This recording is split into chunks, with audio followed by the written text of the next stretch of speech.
প্রথম গোলটা যদি আপনি খেয়াল করেন, ফান্দি সে জাস্ট একটা বল চিপ করছে আরেকটা প্লেয়ারের কাছে। আমার প্লেয়ারের নামটা ভাই সিঙ্গাপুরের আহামরি মনে নেই, বাট ওই প্লেয়ারটা ফাঁকা।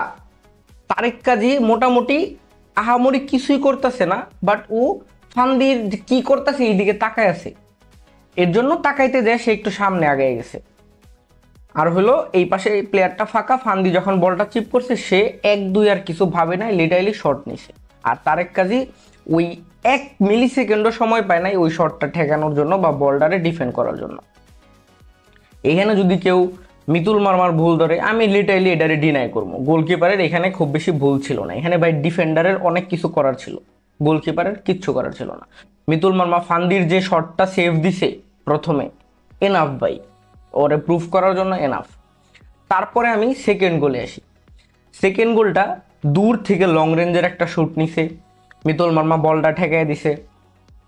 তারপরে আরেকজন ওই বলটা শুট নিবে এই একটা স্পেস বের করতেছে ফান্দি ওই বলটা পাওয়ার পরে।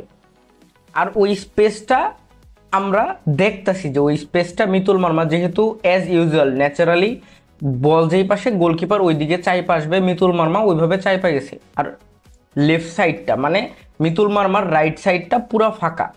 বাট ওই জায়গায় আমাদের ডিফেন্ডার সিবি ভাই তপু বর্মন সে অনেক সামনে দাঁড়ায় আছে।